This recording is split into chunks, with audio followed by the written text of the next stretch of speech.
તો ચેપ્ટર 3 નું ઉદાહરણ 3.7 છે. આ અહીંયા પરિપથ મેં દોર્યો છે. સંખ્યામાં તમને કહ્યું છે કે આકૃતિમાં દર્શાવેલ નેટવર્કમાં દરેક શાખામાંથી વહેતો પ્રવાહ શોધો. દરેક શાખામાંથી વહેતો પ્રવાહ શોધો. કે તો આપણે દરેક શિરોબિંદુઓને નામ આપી દઈએ. એ બી સી અહીંયા આપીએ, સી અને અહીંયા ડી. ઓકે, અને આ બેટરી જ છે, એને ઈ કહી દઈશું. આ કેપિટલ ઈ. ઓકે, અને જે બેટરીઓ છે એમાં આને આપણે E1 10 વોલ્ટની બેટરી છે, અને આ બેટરી છે 5 વોલ્ટની, એને આપણે એપ્સિલોન 2 કહીશું. ઓકે, તમને જે અવરોધો આપ્યા છે એમાં આને આપણે R1 કહીએ, અને એ છે 4 ઓહ્મ. R2 1 ઓહ્મ, અને R3 કહી દઈશું, એ છે 4 ઓહ્મ. R4 2 ઓહ્મ, R5 પણ 2 ઓહ્મ. ઓકે, આટલી વસ્તુઓ તમને આપેલી છે, ધ્યાન રાખજો. અહીંયા જંક્શન કેટલા બને એ પણ આપણે જોઈ લઈએ. જો બી જંક્શન છે, સી છે અને ડી છે, અહીંયા 3 જંક્શન છે. ઓકે, તો ત્યાં પ્રવાહ વિતરણમાં ધ્યાન રાખવું પડશે. 10 વોલ્ટની બેટરી, 5 વોલ્ટની બેટરી. 10 વોલ્ટની બેટરીનો પ્રવાહ એ તરફ હશે, 5 વોલ્ટની બેટરીનો પ્રવાહ બી તરફ હશે. ઓકે, પ્રવાહ વિતરણ આપણે સૌથી પહેલા જોવું છે, પછી જ પ્રવાહ શોધી શકીશું આપણે. અહીંયા પણ આપણે કિર્ચોફના નિયમનો ઉપયોગ કરવાના છીએ. ધારો કે 10 વોલ્ટની બેટરીમાંથી ઉત્પન્ન થતો પ્રવાહ જે છે એને આપણે I1 કહી દઈશું. ધ્યાન રાખજો, I1 પ્રવાહ. હવે I1 પ્રવાહ એ પાસે આવશે ને તો એ જંક્શન છે, અહીંથી 1 2 અને 3 વાહક તાર ભેગા થાય છે, એટલે I1 માંથી કેટલોક પ્રવાહ બી તરફ જશે, બાકીનો પ્રવાહ ડી તરફ જશે. ઓકે, આપણે ધારી લઈએ, ધારો કે I1 માંથી એ થી બી તરફ જતો જે પ્રવાહ છે એને હું I2 કહી દઉં, તો બાકીનો પ્રવાહ કે જે ડી તરફ જાય છે કેટલો હશે? તો કે I1 માંથી I2 બાદ કરીએ એટલો, એટલે I1 માઇનસ I2 જેટલો. ઓકે, હવે I2 પ્રવાહ બી પાસે જશે અને I1 માઇનસ I2 પ્રવાહ ડી પાસે જશે. હવે આપણે બીજી બેટરી બાજુ આવી જઈએ.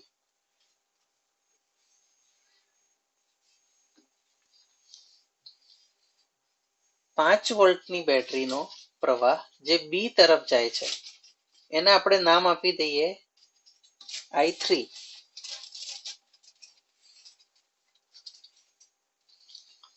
હવે તમે જોશો કે બી પાસે બે પ્રવાહ ભેગા થાય, અહીંથી આવતો I2 પ્રવાહ અને ઈ થી આવતો પ્રવાહ I3. તે બંને ભેગા થઈને સી તરફ જશે. ઓકે, તે બે ભેગા થશે ને અહીંયા, તો અહીંયા પરિણામી પ્રવાહ બાજુ જશે અને બંનેના સરવાળો જેટલો હશે. બી પાસે કિર્ચોફનો પ્રથમ નિયમ વાપર્યો તેમ કહેવાય. તો અહીંયા હું લખીશ I2 પ્લસ I3 જેટલો પ્રવાહ સી તરફ જાય છે. બિલકુલ ધ્યાન આપજો, અહીંયા I2 પ્લસ I3 જેટલો પ્રવાહ સી તરફ જાય છે. ઓકે, હવે અહીંયાથી I1 માઇનસ I2 પ્રવાહ આવે છે. ઓકે, અહીંયાથી I2 પ્લસ I3 પ્રવાહ આ બાજુ આવે છે. ઓકે, તો જે પરિણામી પ્રવાહ છે અહીંયા જ્યારે આવીશું આપણે, તો એ પ્રવાહ સી પાસે I2 પ્લસ I3 પ્રવાહ જ્યારે સી પાસે આવશે ને તેમાંથી I1 પ્રવાહ એ કઈ બાજુ જાય છે? એ તરફ જાય છે. રાઈટ, એટલે આ I2 પ્લસ I3 માંથી I1 બાદ કરીએ ને એટલો પ્રવાહ C થી D બાજુ જશે. એટલે અહીંયા કેવી રીતે લખાશે તો કે I2 પ્લસ I3 માંથી મારે I1 બાદ કરવાનો minus I1. I2 plus I3 માંથી I1 આ બાજુ જાય છે તો નીચે તરફ કેટલો આવશે તો કે I2 પ્લસ I3 માંથી I1 બાદ કરીએ એટલો. ઓકે, તો ડી પાસે હવે બે પ્રકારના પ્રવાહ ભેગા થયા, I2 plus I3 minus I1 અને અહીંયાથી આવતો I1 માઇનસ I2. તો આ બંનેનો સરવાળો થશે એટલો પ્રવાહ ઈ તરફ જશે. બંનેનો સરવાળો એટલે I2 plus I3 minus I1 plus I1 minus I2. એટલે I1 અને I2 તો ઉડી જ જશે, અહીંયા માઇનસ I1 અહીંયા પ્લસ I1 ગયા, માઇનસ I2 અને પ્લસ I2 એ પણ ગયા. તો બાકી રહ્યો ખાલી I3 પ્રવાહ જે આપણને પાછો મળી ગયો. જુઓ તમે અહીંયાથી આપણે આયા ને તો I1 પ્રવાહ અહીંયા મળી ગયો, અહીંથી I3 પ્રવાહ મળી ગયો. એટલે મુખ્ય જે બે પ્રવાહ આપણે ધાર્યા હતા I1 અને I3 એ આપણને પાછા મળી ગયા છે અને એટલે આપણે એમ કહી શકીએ કે અહીંયા પ્રવાહ વિતરણ ઓકે છે. હવે આટલું પ્રવાહ વિતરણ પત્યા પછી આપણે દરેક શાખામાંથી વહેતો પ્રવાહ આરામથી શોધી શકીએ.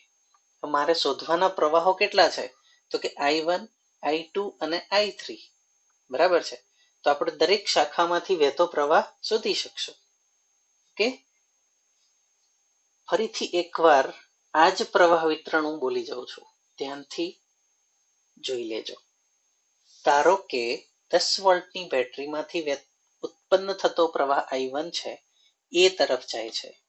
હવે અહીંયા કોઈકને એમ થાય કે મારે I2 પ્રવાહ A થી D તરફ લેવો છે તો I1 માઇનસ I2 ઉપર તરફ લેવાનો, એનાથી કોઈ ફેર નથી પડવાનો પ્રવાહ વિતરણમાં.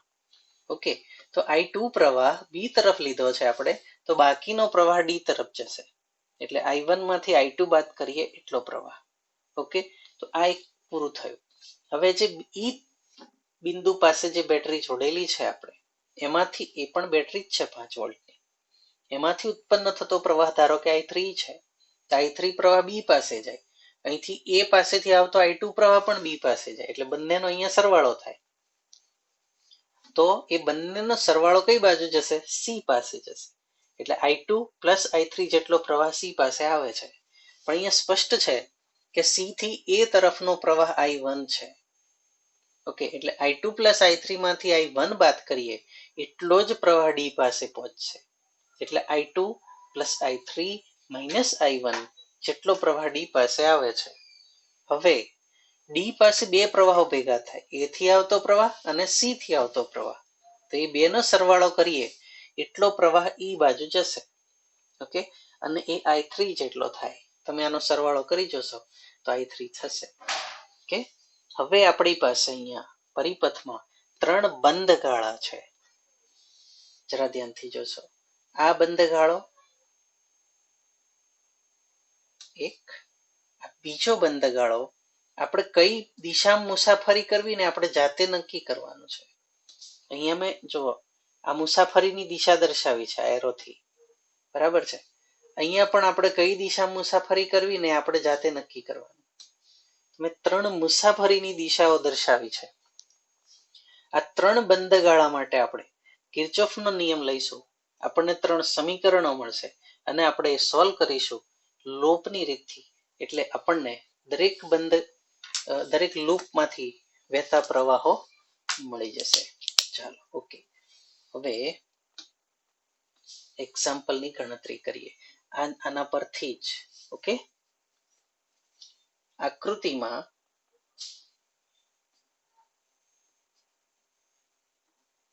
પરિપથની જુદી જુદી શાખાઓમાંથી વહેતા વિદ્યુત પ્રવાહ દર્શાવેલ છે. ઓકે, આ એક્ઝામ્પલ છે એટલે આમાં થિયરી લખવાની ના હોય. ઓકે, હવે આપણે શરૂઆત કરીએ બંધ ગાળાઓની. અહીંયા જો આ દિશામાં છે ને મુસાફરીની દિશા ક્લોકવાઇઝ, તો આપણે એ બી સી એ બંધગાળો કહેવાશે. ઓકે, તો એ બી સી એ બંધગાળા માટે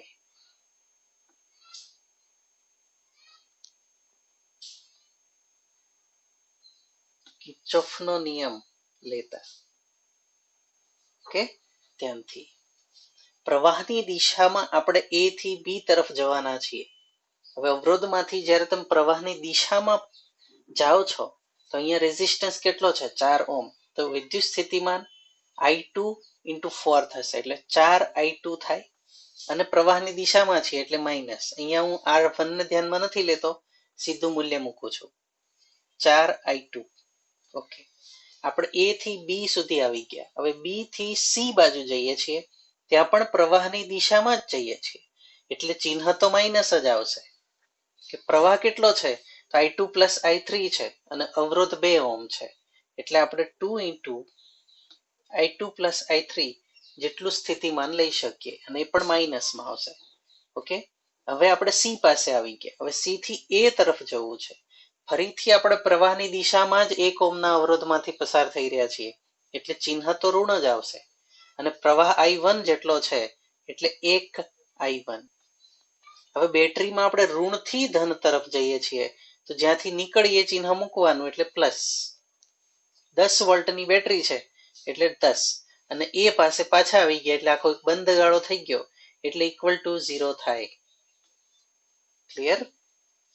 4I2 પ્રવાહની દિશામાં માઇનસ ચિહ્ન, પ્રવાહની દિશામાં જ 2 ઓહ્મનો અવરોધ એટલે 2 અને I2 + I3 ચિહ્ન ઋણ જ આવશે. પ્રવાહની દિશામાં જ છે એટલે ચિહ્ન ઋણ, 1 ઓહ્મનો અવરોધ એટલે 1 અને પ્રવાહ I1 અને બેટરીમાં આપણે ઋણથી ધન તરફ જઈએ છીએ એટલે +10 = 0. ઓકે, તો આ એક પહેલું સમીકરણ આપણને મળ્યું. હવે આ -4I2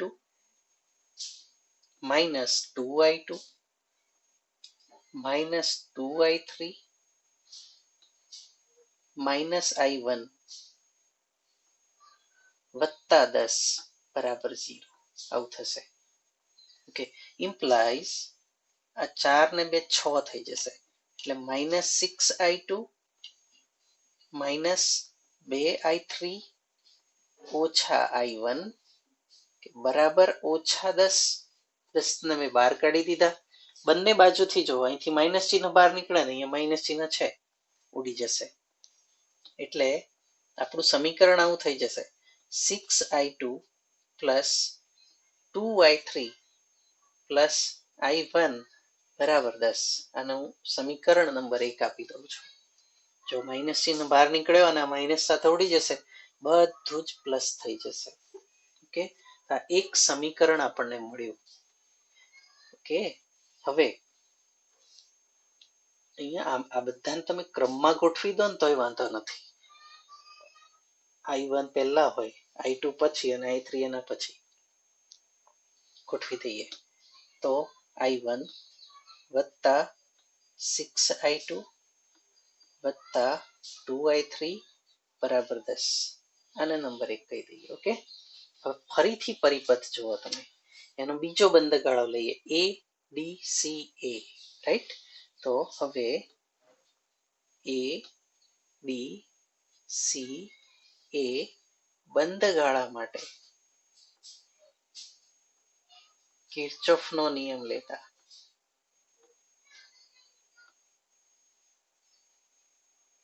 ઓકે, ચાલો ફરીથી એકવાર પહેલા A થી D બાજુ જવાનું છે, પ્રવાહની દિશામાં જ છીએ, ચિહ્ન ઋણ આવશે એટલે માઇનસ. ધ્યાન રાખજો. પ્રવાહ I1 - I2 છે અને રેઝિસ્ટન્સ 4 ઓહ્મ છે. ઓકે, એટલે 4 કૌંસમાં I1 - I2.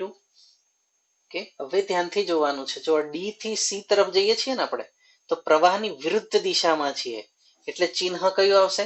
પ્લસ આવશે અને 2 ઓહ્મનો અવરોધ છે એટલે 2 × I2 + I3 - I1 લખાશે. ચિહ્ન પ્લસ આવશે, ધ્યાન રાખજો.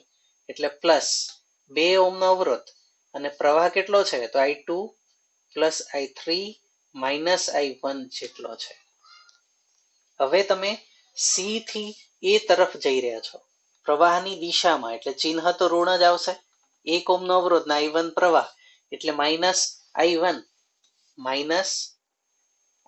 આગળની જેમ જ. ઓકે, અને બેટરીમાં તમે ઋણથી ધન એટલે +10 બરાબર છે, એટલે +10 બરાબર 0. આનું સાદુરૂપ આપી દઈએ. implies -4I1 +4I2 વત્તા 2I2 વત્તા 2I3 ઓછા આ ઓછા છે 2I1 -I1 બરાબર -10. 10 ને મેં બહાર કાઢી લીધા. હવે I1 વાળા પદો પહેલા લઈએ, રાઈટ? એટલે શું થઈ જશે? implies I1 1 2 અને 3 વખત છે એટલે 4 5 6 ને 1 7 થઈ જશે, એટલે -7I1. I2 2 વખત છે એટલે 6I2 વત્તા 6I2 અને I3 એક જ વખત છે એટલે 2I3 બરાબર -10. ઓકે, આને હું નંબર 2 આપી દઉં છું. આમાં આપણે બહુ ફેરફારો નથી કરતા. ઓકે, હમણાં જરૂર પડે એટલે કરશું પાછા. અહીંયા પણ તમે માઇનસ ચિહ્ન બધાને આપી દો અને અહીંયા પ્લસ કરી દો તો પણ ચાલે.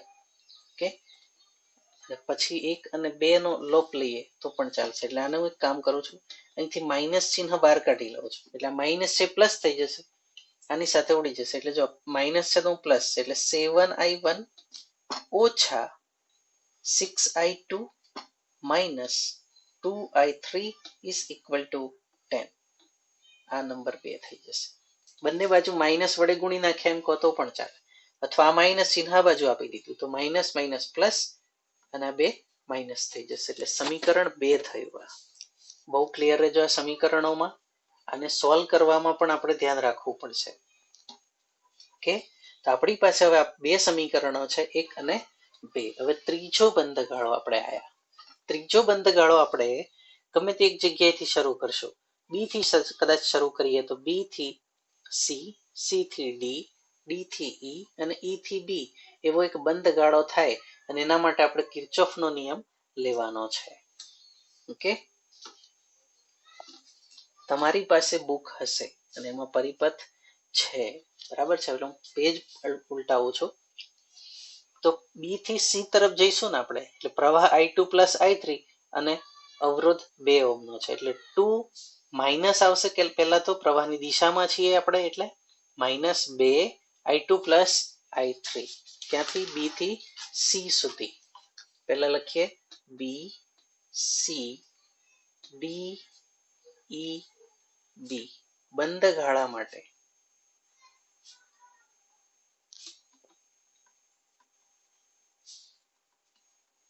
કિર્ચોફનો નિયમ લેતા. ઓકે, પહેલા બી થી સી તરફ જઈએ છીએ આપણે. જ્યારે હું બી થી સી તરફ જઉં છું ત્યારે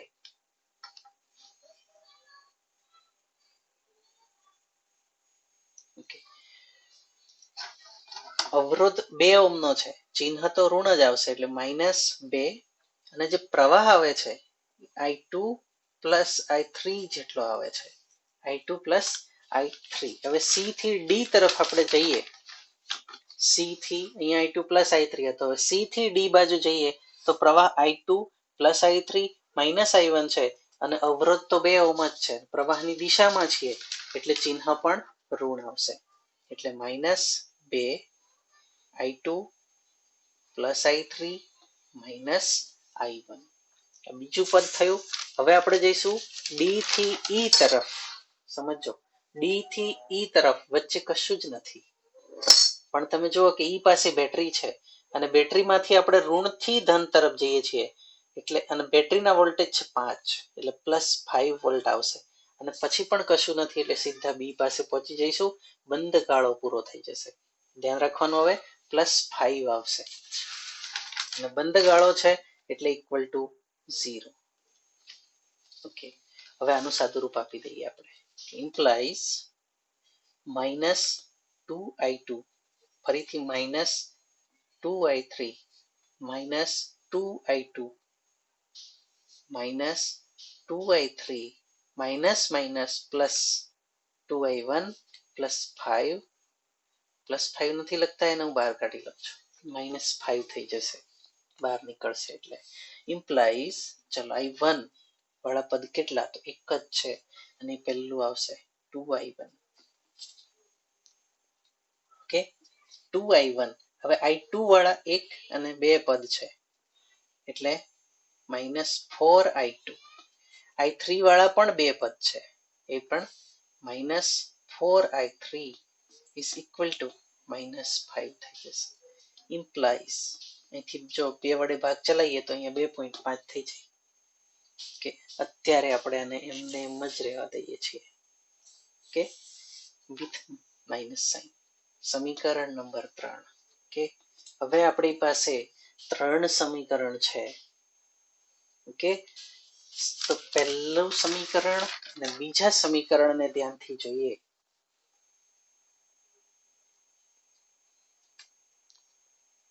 સમીકરણ 1 અને 2 ઓકે તો સમીકરણ 1 અને 2 માં તમે જોશો ને અહીંયા +6i2 છે અહીંયા -6i2 +2i3 -2i3 રાઈટ સમીકરણ 1 અને 2 નો સરવાળો કરું સમીકરણ 1 વત્તા સમીકરણ 2 ડાબી બાજુનો સરવાળો ડાબી બાજુ જમણી બાજુનો સરવાળો જમણી બાજુ કરીશું સમીકરણ 1 વત્તા સમીકરણ 2 કરતા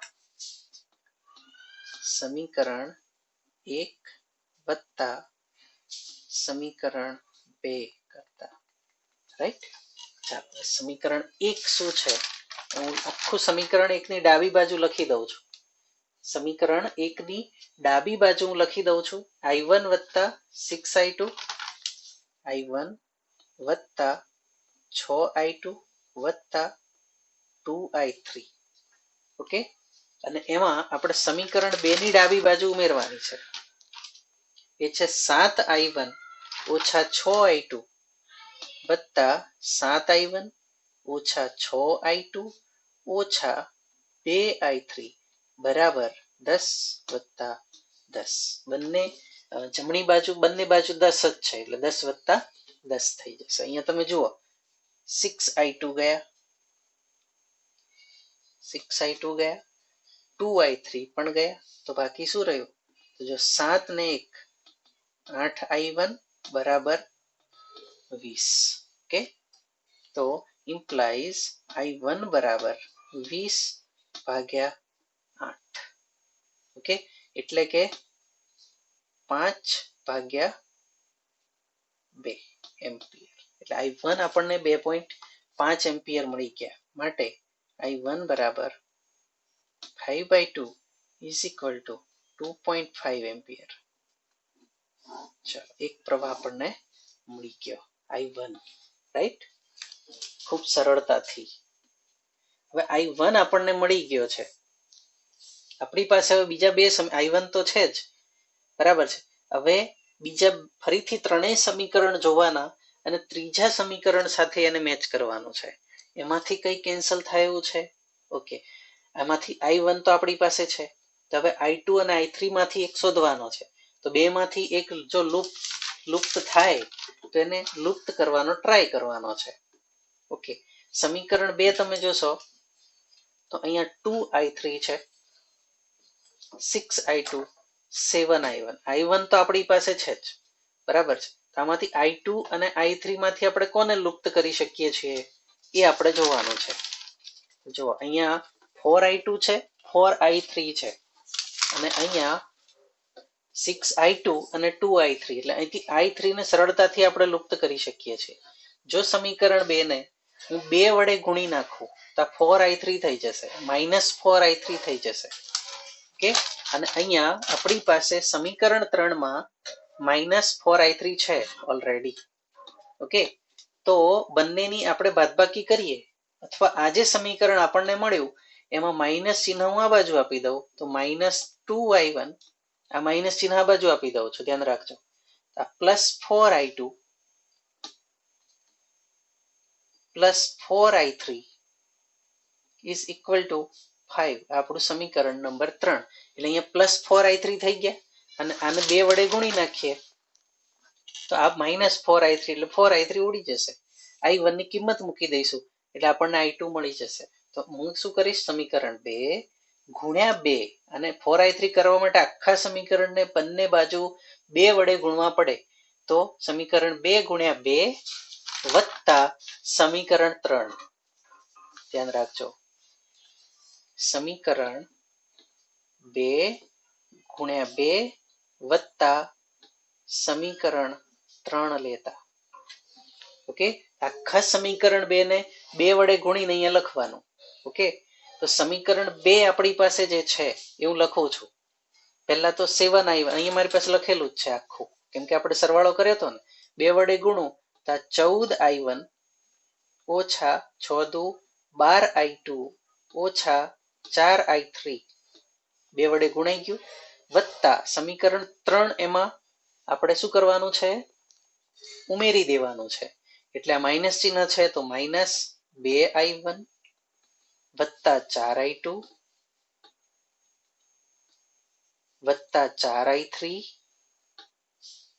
હવે ઇઝ ઇક્વલ ટુ બંનેની જમણી બાજુઓનો સરવાળો કરી દેવાનો છે ત્યાં જમણી બાજુ 10 છે સમીકરણ 2 માં અને 3 માં જમણી બાજુ 5 છે એટલે વત્તા 5 બહુ ધ્યાનથી ઇમ્પ્લાઇઝ જો 4i3 ઉડી ગયા અહીંથી અને i1 આપણે શોધી લીધા છે 2.5 અથવા 5 દૂત્યાંશ મૂકી દો i1 ની જગ્યાએ હું 5 દૂત્યાંશ મૂકી દઉં છું અહીંયા તો આ થશે 14 ગુણ્યા 5 દૂત્યાંશ ઓછા 12i2 માંથી 4i2 જશે ઓછા 12 છે વત્તા 4 છે એટલે ઓછા 8i2 ઓછા 2 i1 છે 5 દૂત્યાંશ બરાબર 15 10 ને 5 15 ઓકે ક્લિયર રહેજો 2 7 14 અહીંથી ઉડી જશે અહીંથી આ 2 ઉડી જશે ઇમ્પ્લાઇઝ 7 5 35 ઓછા 8i2 ઓછા 5 બાકી રહેશે બરાબર 15 ઓકે ઇમ્પ્લાઇઝ આ 15 ને હું અંદર લઈ લઉં અને 8i2 ને બહાર લઈ લઉં તો 8i2 એ પ્લસ થઈ જશે એટલે પ્લસ 8i2 બરાબર આ 35 એમના એમ ઓછા 5 અને 15 અંદર આયા એટલે ઓછા 15 ઓકે તો 15 ને 5 20 35 માંથી નીકળી જાય ઓકે તો 35 માંથી 20 નીકળી જાય તો 15 બાકી રહેશે ખાલી 15 8i2 ઓકે તો i2 બરાબર 15 ભાગ્યા 8 એમ્પિયર જો બીજો પ્રવાહ આપણને મળી ચૂક્યો છે i2 ઇઝ ઇક્વલ ટુ 15 ભાગ્યા 8 એમ્પિયર ક્લિયર હવે આપણે i3 શોધવાના છે ઓકે તો i1 અને i2 ની કિંમત તમે કોઈ પણ એક સમીકરણમાં મૂકી દો એટલે i3 મળી જાય આપણે એક કામ કરીએ i1 અને i2 ની કિંમત સમીકરણ 3 માં મૂકી દઈએ તો આપણને i3 મળી જશે ઓકે i1 અને i2 ની કિંમત સમીકરણ 3 માં મૂકતા ખૂબ સરળ છે ધ્યાન રાખજો પહેલા હું સમીકરણ લખી દઉં છું -2i1 + 4i2 + 4i3 is equal to 5 implies આપણી પાસે i1 5 દૂત્યાંશ એમ્પિયર અને i2 15 ભાગ્યા 8 એમ્પિયર છે ઓકે આ બે કિંમતો આમાં મૂકી દઈએ માટે -2 i1 5 દૂત્યાંશ વત્તા 4 i2 15 ભાગ્યા 8 ઓકે વત્તા 4i3 5 ને પણ હું અંદર લઈ લઉં ઓછા 5 બરાબર 0 ઓકે ઇમ્પ્લાઇઝ અહીં જો 2 ગયા અને 4 દુ 8 ઓકે તો આ 5 જ રહેશે, ઓછા 5 વત્તા 15/2, ઓકે, ઓછા 5 વત્તા 4i3 બરાબર 0. તો જરા સાદુરૂપ આપીએ, 5 ને 5 10, ઓછા 10 15/2 એટલે 7.5, ઓકે, એટલે ઓછા 10 વત્તા 7.5 વત્તા 4i3 બરાબર 0.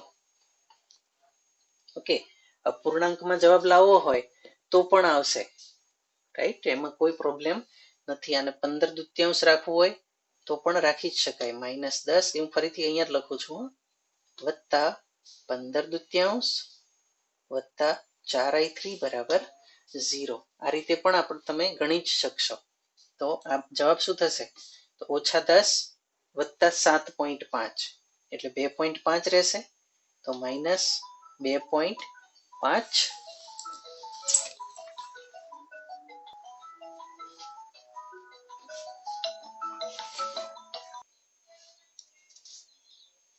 તો અહીંયા -10 વત્તા 7.5 એટલે બાકી રહેશે -2.5 વત્તા 4i3 બરાબર 0. 2.5 એટલે 5/2 જ કહેવાય, એને હું બરાબરની બહાર લઈ લઉં તો 4i3 બરાબર 5/2 લખી દઉં છું. આનું સાદુરૂપ આપશો તમે તો 5/2 જ આવશે. ઇમ્પ્લાઇઝ i3 જે આપણને મળશે એ 5/8 મળશે એમ્પિયર, 5/8 એમ્પિયર.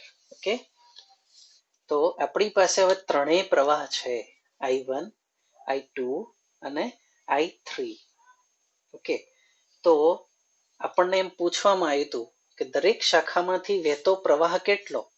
તો આપણે જોયું કે a થી b શાખામાં જે i2 પ્રવાહ છે એ છે, પછી c થી a માં i1 પ્રવાહ છે, ઓકે, પછી e થી b માં i3 પ્રવાહ છે, બરાબર છે. હવે શાખા વાઇઝ પ્રવાહ તમારે અહીંયા લખવા હોય તો તમે લખી શકો છો કે a b શાખા, બરાબર, અથવા a b શાખા માટે, બરાબર, a થી b તરફ i2 પ્રવાહ હતો એટલે i2 બરાબર 15/8 એમ્પિયર. ઓકે, પછી ca શાખા, એમાંથી i1 પ્રવાહ છે અને i1 એ 5/2 એમ્પિયર છે. પછી ad શાખા, ઓકે, તો ad શાખામાંથી વહેતો પ્રવાહ એ i1 i2 જેટલો છે એટલે 5/2 -15/8, બરાબર છે.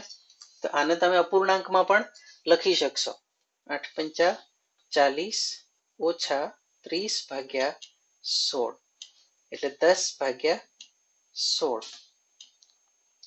5/8 એમ્પિયર. ઓકે, એ જ રીતે b થી c સુધીમાં bc લખું છું, bc શાખા, ઓકે, તો એમાં i2 પ્લસ i3 પ્રવાહ છે, i2 પ્લસ i3, અને i3 આપણી પાસે છે 5/8 અને i2 છે 15/8, 15/8 પ્લસ 5/8 એટલે 20/8 એટલે 5/2 એમ્પિયર. 5 ચોક 20 અને 4 દુ 8,